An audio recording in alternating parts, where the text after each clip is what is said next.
Thank you very much, Martin. A really fascinating panel. And now it's my pleasure also to take a sort of a break, because the next panel is going to be moderated by George Tziallas, who used to be the Secretary General at the Ministry of Tourism in Greece and is now working with the World Tourism Organization, where he describes himself as an expert, which is perfectly true. I mean, normally we call these people consultants, but I think he's more than a consultant. He's really an expert. And the panel that he is going to be moderating, I will take a modest seat over there, is going to be Kostas Axarloglou from the American College of Greece, Roberto Perocchio from PIANC RecCom.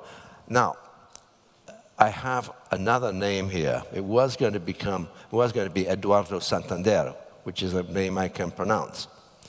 Now there's a rather more difficult name, which is Robert Andrzejczyk. Very difficult. It's one of those names that has lots and lots of consonants in it. I will leave the problem to George to sort out. And this panel will be about marinas, yacht harbors, and leisure ports, moving towards development and growth, major waterfront projects, financing these projects, finding new tools, diversifying services in the sector, and, of course, wealth management and distribution in conversation with local authorities. George, the floor, the microphones, everything are yours. I'm fine. There you go. Nice meeting you again. After I was ready, actually, I was keeping some notes here. Good afternoon to everybody. You relieved me of the stress of announcing Robert. No, come on, this is your challenge now. Okay, now it's, we have two Roberts, actually. One, Roberto Perocchio, which actually... That's easy. We will not ask a lot of questions because he had been asking many questions during the session. He was very curious. Yeah. He has been very curious. Kostas Axarloglou, we met last night as a professor at DIM, as you said. And the other Robert, I mean, you did. Yeah, I mean, it's Andrzejczyk. Don't be timid. Andrzejczyk. Is it correct? Yes, you see? Oh, you said thumbs up. Even if my Polish is not that fluent, I can, Look, he's just a really nice guy. He will say it's good regardless. Yeah, of course, because also he's the president of a tourism organization, and we in Greece are very much proud of our Greek tourism organization. And everybody in Vicky knows because she's here. And for the last couple of years, what we did here, with the help of Petros Michelidakis, is that we created the environment, and we did the first steps. Excellent. So we were here, we presented ourselves, we established ourselves, and now it's the third year. Unfortunately, the ministry is not here. Maybe I can do a little continue. Okay, so please, the panelists would go. And of course, I have to thank Nectaria for inviting me here. And of course, John, because the last 4 years I've been attending all these conferences, Economist conferences, has been my teacher and supporter, and actually he's a very inspirational guy. And what he did last night, he offered me a job, actually, to be his PR expert. But before I become his PR expert, John's PR expert, let's have a more humble duty, just to moderate this little panel with the help of John. And the thing that we are going to discuss in this panel is looking into the future of the tourism industry. Of course, we will focus a little bit more on sea tourism and all these activities that will go around sea tourism. But we need to find out from the excellent panelists that we have here, what are the steps to be taken for a prosperous future? So I would like each one of you in the beginning to make a statement, make a speech. Usually John says that we have a clock here. Now, okay, the clock is not ticking, actually. So it will not explode, which means you have 5 minutes. Right? Am I doing it right? 5 minutes. 5 minutes. Yeah. And if you don't finish by 5 minutes, then John will raise his hands, and that's it. This is what happened to me in the past, the first time. Then I managed, and then we had some discussion. And I don't want to keep the time from discussion me and John. I'll give you the floor, please. Shall we start from there or from here? Wherever you want. Okay. No, you can go up there. No, it's okay from here. It's okay. Okay, okay. Yeah. Good afternoon, everyone. Yeah, exactly. My surname is quite complicated to pronounce. My name is Roberto Andrzejczyk. I'm the president of Polish Tourism Organization and vice president of European Travel Commission. Eduardo Santander was supposed to be here, so I'm replacing him. I wear two hats, but today I will speak on behalf of European Travel Commission to have more general view on tourism industry. European Travel Commission is a non-governmental and non-profit organization that groups national tourism organizations of Europe. Currently, we have 33 national tourism organizations in our organization, plus 14 private companies which are affiliate members. We promote Europe as a destination on third markets. We don't promote Europe in Europe, of course. We share good practices. We do research for whole Europe when it comes to tourism, of course, and of course we look at tourism as an industry. We don't look at tourism as recreation. So, saying that, tourism in Europe is, of course, third biggest industry sector. In 2018, we had more than 560 million foreign visitors to our continent. Tourism in Europe is responsible for 11.6 million jobs. And it is always important to underline this, that we are huge industry, and our place is among the big guys. But tourism is not only business. We in European Travel Commission, we look at tourism also as a tool to ensure that our heritage, cultural heritage and also nature is preserved. And of course, during the last years, we look at tourism moving a bit towards to sustainable growth of our industry. And this is our concern throughout last years, and I'm sure it will be also our focus in next few years. While talking about sustainability, we believe that we should approach this problem with three tools. First tool is, of course, this is what has been said already here, that we should share the benefits. The industry should share the benefits with the local communities. This is very important, and it's important more and more, especially in the overcrowded places where we have the trend, what is called over-tourism by media. The second tool is to disperse the tourists from the beaten track to more unbeaten track, and of course also disperse these tourists not only geographically but also throughout the year. We all face seasonality, and especially this industry, sea tourism is of course seasonal. Is of course seasonal industry. So we think that we should focus on fighting seasonality. We can do it in many ways, but in case of sea tourism, the easiest way is to talk to our customers, consumers. We are passion-driven industry.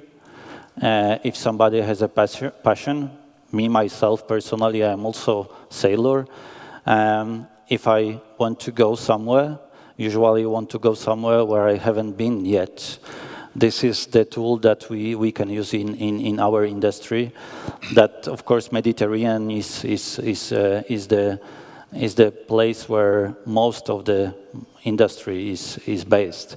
But we have also other seas in Europe, and we should think about spreading the tourism movement to the other seas.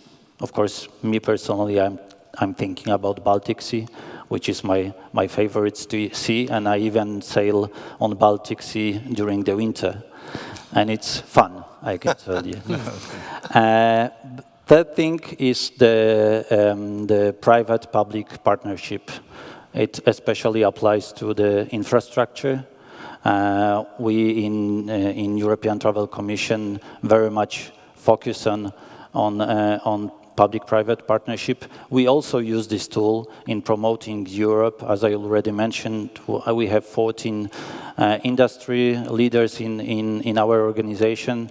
They are airlines, they are hotel chains, they are Airbnb, for example. And we work very closely with them while promoting Europe on third markets. And I think that's it, because it's already 5 minutes. So thank you very much. Thank you, Robert. And I think that what you mentioned on the extension of the season, and also on the distribution in different regions throughout the country, this has been one of our strategic points in our strategy when I was in the ministry. And this happens, of course, we not reinvented the wheel, but this is something that sounds very reasonable. In order to have more tourists, you need to sustainably distribute them and find new experiences throughout the country and throughout the region, and also, by the same time, creating new tourism products. And sea tourism is one of these. What is your opinion, Costa? Good afternoon, and thanks for inviting. I'll start with a disclaimer. I'm an academic.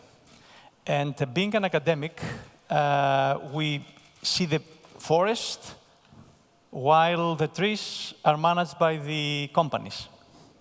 So we see how the forest evolves, we communicate that to the business community, and then we enjoy studying how the business community manages all the challenges of this evolution. So that's the good life of being an academic. So if you want to become an academic, you talk to me. Anyway, that's a disclaimer. It started, I heard it as a little bit like something that we need to be afraid of in the beginning. You said you're an academic.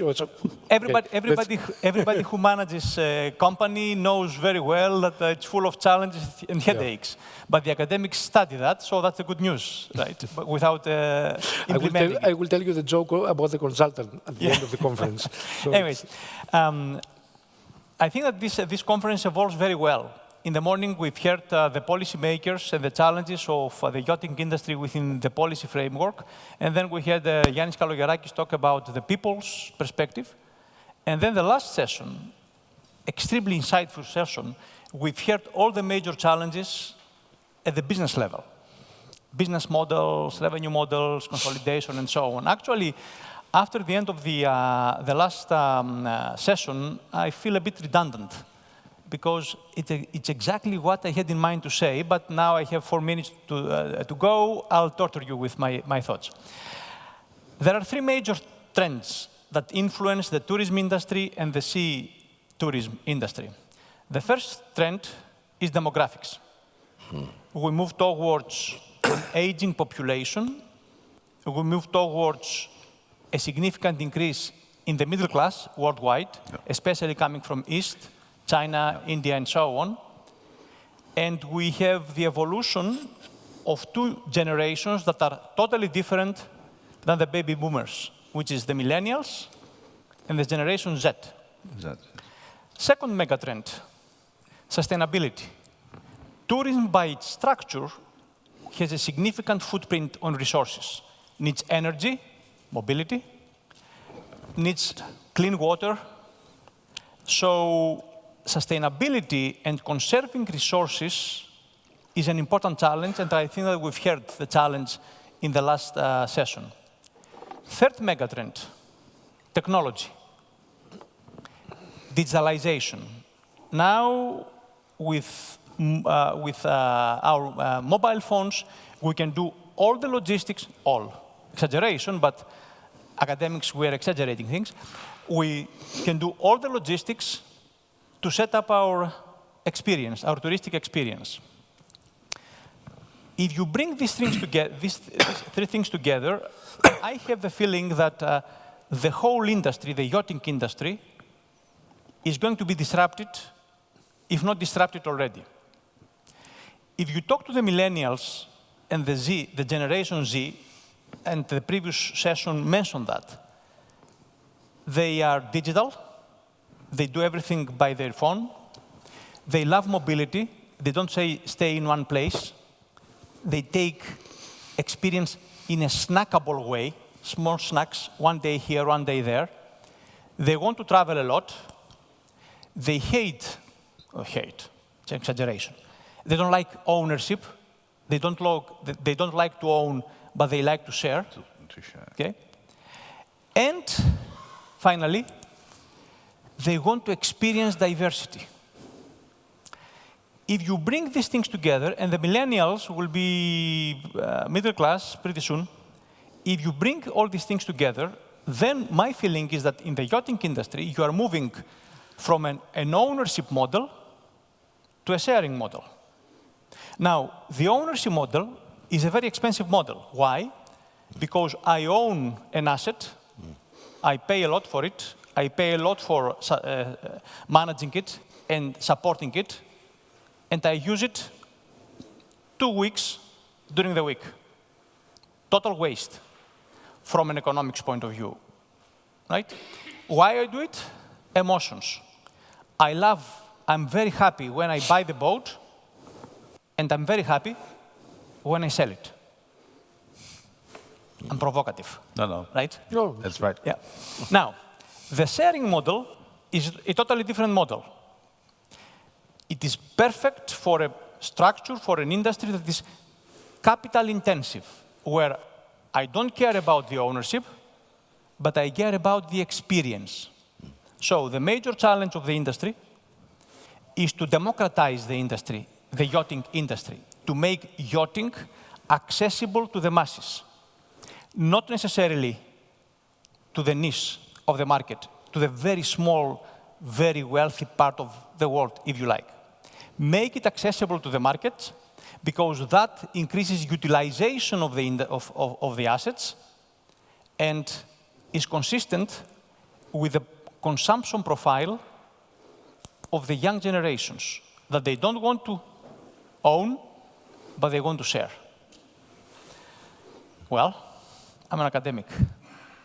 I put it out, and you have to deliver it, I guess. Right? So good luck. Thank you. It was a very good presentation. But I wonder, because you are an academic, you are not going to perfectly make on time as well. Yeah, I know. Exactly, because he's an academic. And the thing I understand is that because you are an academic, there's another reason that you cannot own a boat, because you cannot make so much money so as to buy a boat. So it's, which is actually the situation for young generations. Maybe if they would have the chance to buy a boat, they could, just do it not in a very sharing model, but in an ownership model. But I quite agree on what you said. And then, and I think John agrees. And now, Roberto, Roberto, I wanted to ask you something in the beginning, because I said on the internet you are a member of the World Association for Waterborne Transportation Infrastructure, right? PIANC. And the Recreational Navigation Commission. Could you just, we'll give you one more minute just to explain to us. I try to explain very quickly. PIANC, which means the Permanent Institute of Navigation Association Congresses, very complicated name to say, the World Organization of Maritime Engineers. All the engineers and technicians which deal with coastal issues, with coastal problems. This is meant also for big waterlocks, ports, cargoes, and so on. But we have a recreational commission which deals only with pleasure boating problem, and which has the aim to spread the information, the most detailed information possible, on marinas, needs of marinas, planning of marinas, sustainability of marinas, both from the economical point of view and also from the environmental point of view, which is also a challenge for the future. So we have plenty of working groups which meet around the world, but the headquarters is in Brussels, and try to publish papers which any kind of architect or engineer, let's take an architect from Nigeria who would like to propose a marina project in his small town along the coast. This architect in Nigeria can, thanks to the PIANC papers, have a full vision of what is needed to make a sustainable and efficient marina with all the equipment and, let's say, the services that are needed. So our role for the industry is to make marinas more easily plannable around the world, because in fact a growing industry which has a lot of emerging countries like Malaysia, Indonesia, China, which are generating new marinas, needs proper suggestion in order to avoid what Massimo Perocchio was saying, marinas that are too expensive because maybe sometimes they might be badly planned or badly conceived or didn't face, let's say, in a proper way, the local administration and so on. So, tell us a little bit. I think it would be very useful for our Greek Marinas Association that we have here. Yes, because it's we are always in touch. By the way, I'm also a member of the ICOMIA Marinas Group, which is the World Organization of Operators. I mean, you can see tourism, and you are a member. Of course, we have a world vision, and our world vision is exactly the same that we share with the professor: a declining middle class. You don't fill up marinas with super yachts. You fill up, most of the marinas get filled up with the middle class, with the simple boats, with the middle-sized boats. Of course, nowadays around the world we have very successful super yacht marinas, because super yachts have been booming because of this social transformation, which brought the wealth to the top. We have a growing number of high net worth individuals around the world. Think of the new rich Chinese, which are becoming millions now. Okay? So there's a shift of wealth towards the top, and a lack of resources in the middle or lower classes. So boating worldwide is suffering from this. If we take our Dutch colleagues, in Holland, you had waiting lists in each and every marina until a few years ago. They lost occupation, and they are even more concerned as a mature country about the future, because they don't see a new generation renewal. There's a lack of new boaters entering the market, as we said, and if they enter the market with a why buy mentality, then you end up with having 20 families using a boat instead of 20 families owning 20 boats. And this makes a difference in the future numbers of marinas. That's why, as coming back to PIANC, our role is to suggest investors, operators, on how to spend the money on the marina in the most effective way, according to new technologies, trends of the market, and so on. And of course, what we see is the fact that around the world we have still plenty of so-called brownfields, dismissed industrial areas, dismissed commercial harbors, which can be still successfully reconverted in some regions into nice marinas. So the issue of waterfront rejuvenation is becoming more and more important, and also all the different kind of uses that you can make inside the marina. I would mention, for example, the success of dry storage, which is a new chapter in the history of marinas, because in the past the biggest interest of the customer was keeping the boat in the water. Nowadays customers would like to keep the boat out of the water. So even in new marinas you need to have a balance between boats that are kept on land and put in water just for the few hours of use in order to maintain the boat in a more efficient way, and customers which have big yachts who need the space in the wet slip in order to enjoy the boat whenever they want. But to summarize the biggest problems that we notice around the world, the main problem is always planning, but also from the point of view of the public administration. So whenever there's a lack of marinas or there's a mistake in the marina location, there's a mistake in the long-term planning made by the regional or national administrations. So our role is also to educate on a more sensible and a more rational planning of the infrastructures in order to really satisfy the existing demand without hoping that the demand will come in some way. Very careful and deep analysis have to be made at present and also for the future in order to understand if there's a real need for marinas or not. Otherwise, you end up with terrific failures, disasters from the financial and the environmental point of view. Is there a rule of thumb? Sorry, I'm asking this, I'm breaking the protocol, but it's, the protocol in presentation, but I wanted to ask, is there a rule of thumb to navigate through this sea of opportunities for the sea tourism? I mean, is it something that we can do it like a golden rule or something? That we can say the future, we need to navigate through the sea of opportunities. The golden rule from our point of view is to keep in mind that the marina needs residential customers. Okay?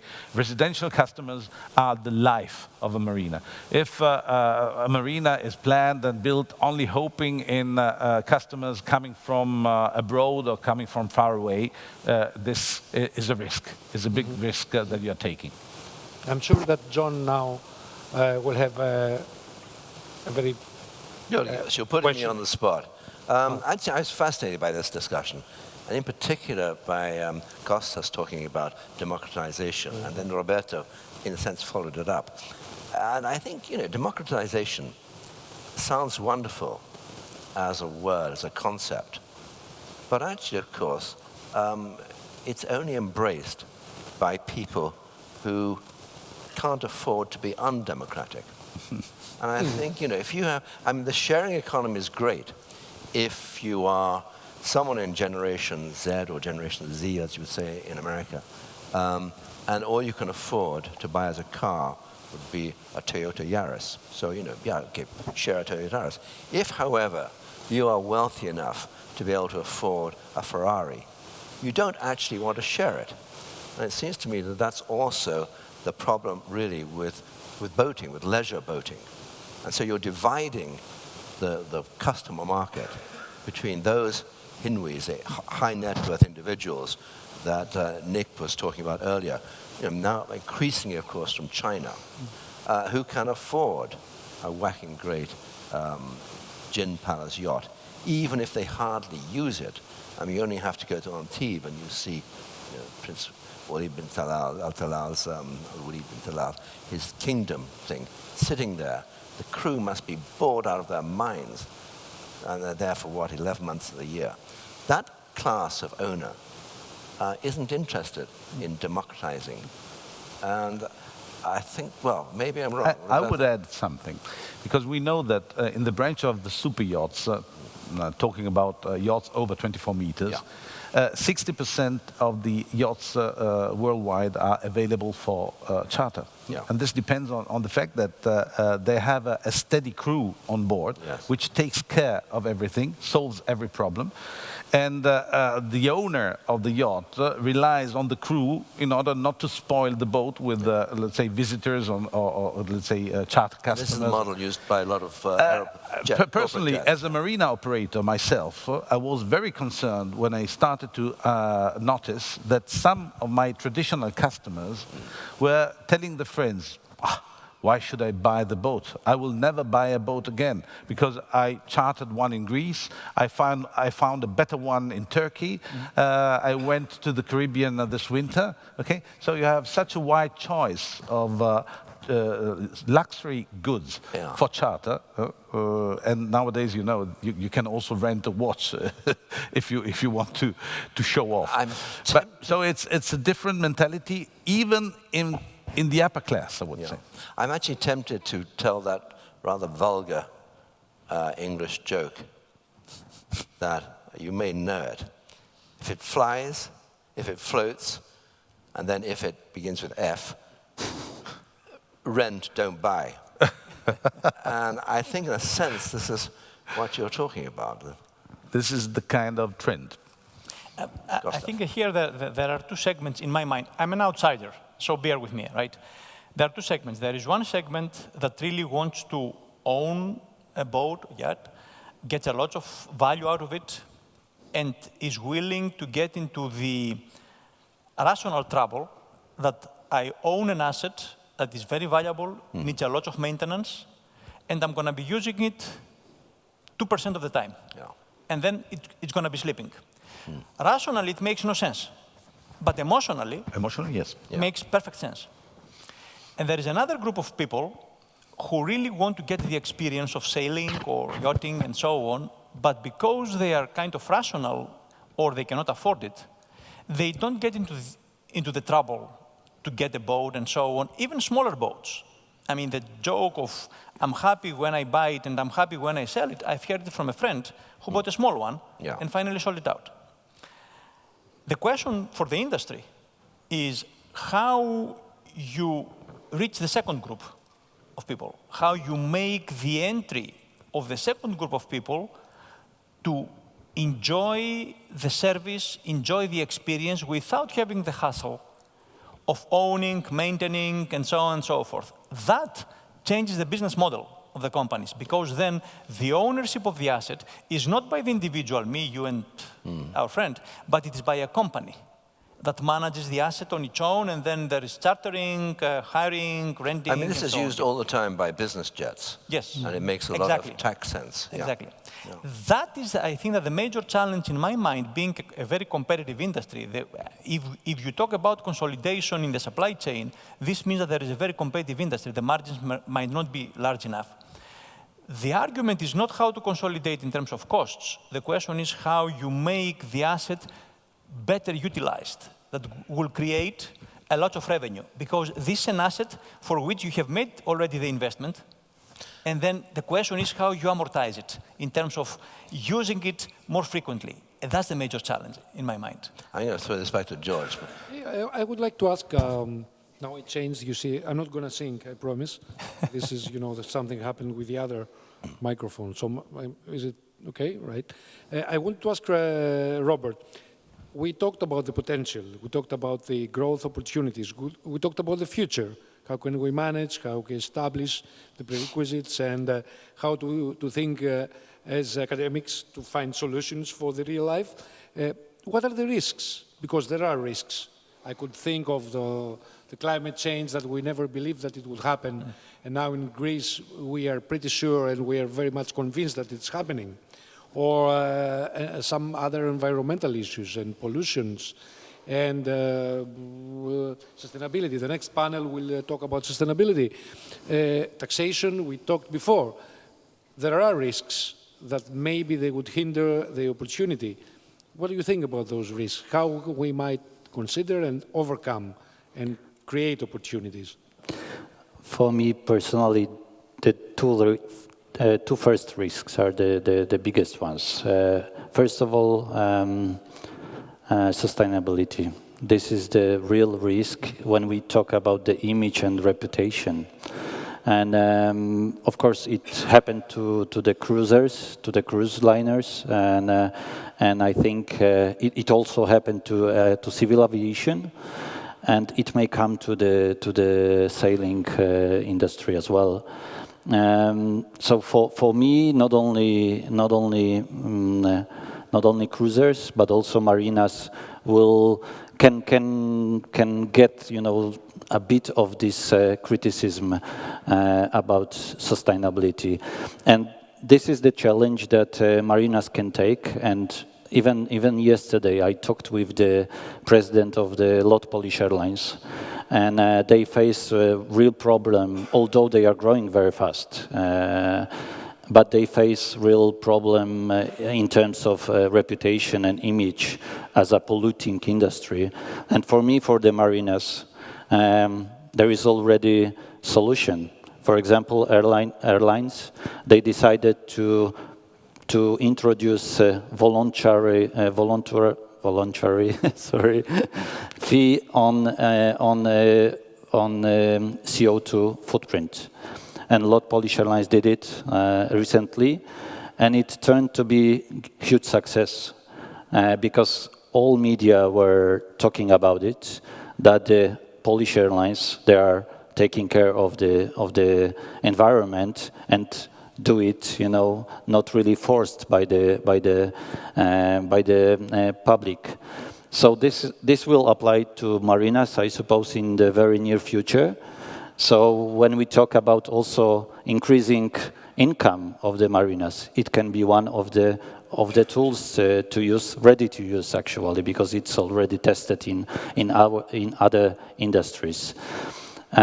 When we talk about taxation, I'm not really an expert, so I don't really. We discussed it earlier. And the third one was. The third one was the climate change and environment. We said.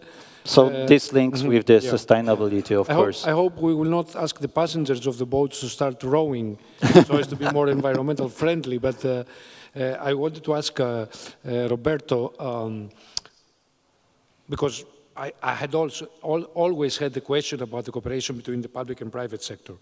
When I was in the public sector, in the ministry, I was encouraging and say that we are together because the machine is the private sector.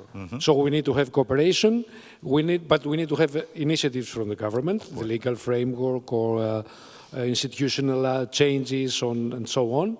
But then it will be the private sector that they will build marinas, they would buy the yachts, they would do the investment. How can we achieve a better cooperation on yachting and marinas, I mean? Yeah. First of all, in order to create the best possible conditions for the development of marinas, you need very long-term leases. Okay, that is fundamental because marinas are a risky business in terms that the customer can flee at any time. The boats are very movable. If political or social or, let's say, environmental conditions change and the people are not satisfied with that place, they move the boats and the marina is empty. So that happens also with war, geopolitical crisis, revolutions or whatever. So you never know if your marina will have, let's say, an adequate permanent occupation during all the years of the lease. So having a longer lease makes the investors more confident.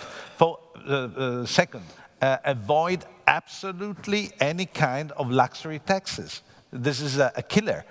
Because the people who are already spending so much money on their boat without a sense, because they're doing that for a romantic emotion, but they know that they are wasting money. And when you ask for additional money in terms of luxury taxes or, let's say, sojourn taxes, and the people get angry and leave. And the third is the fact that you can't change absolutely the agreements during the contract. So some countries tried to modify the terms of the investment contract during the duration of the contract, and this generated a confidence crisis from the side of the investors.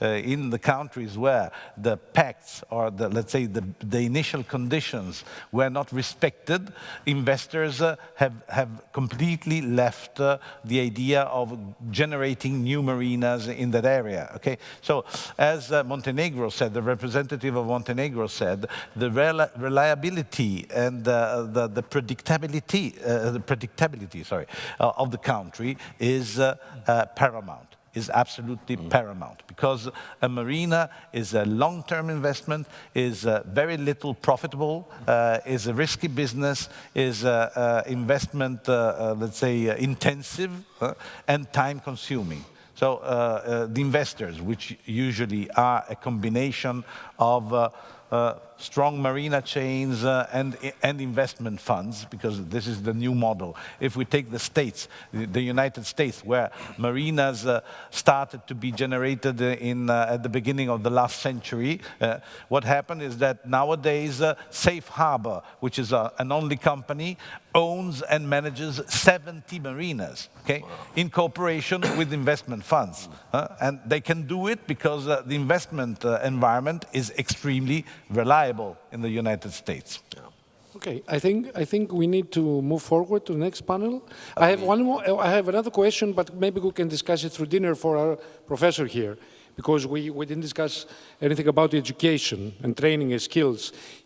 I know that in Greece now, there are a lot of young people, they're getting training to become chefs at yachts, which is something that didn't happen some years ago.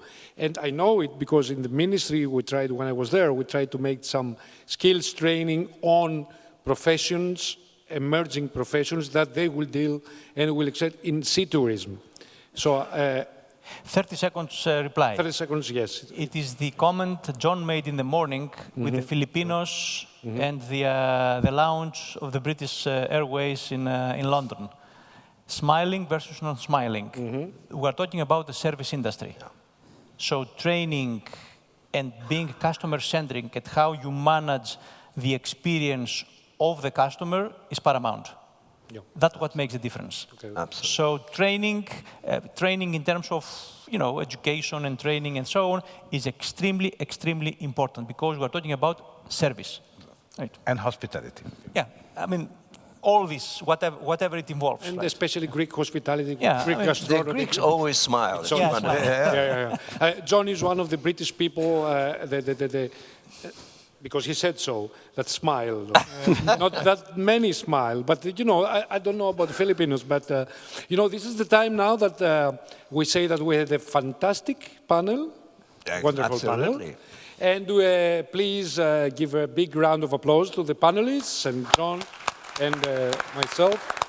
And I hope we have plenty of discussion during dinner, because tourism is about people, and people, when you meet people, you need to mingle and exchange, and this is the essence. Thank you very much. Thank you. Let's move. Thank you. It will be on sustainability, and it is very important, as we said, on tourism. Stavros is waiting.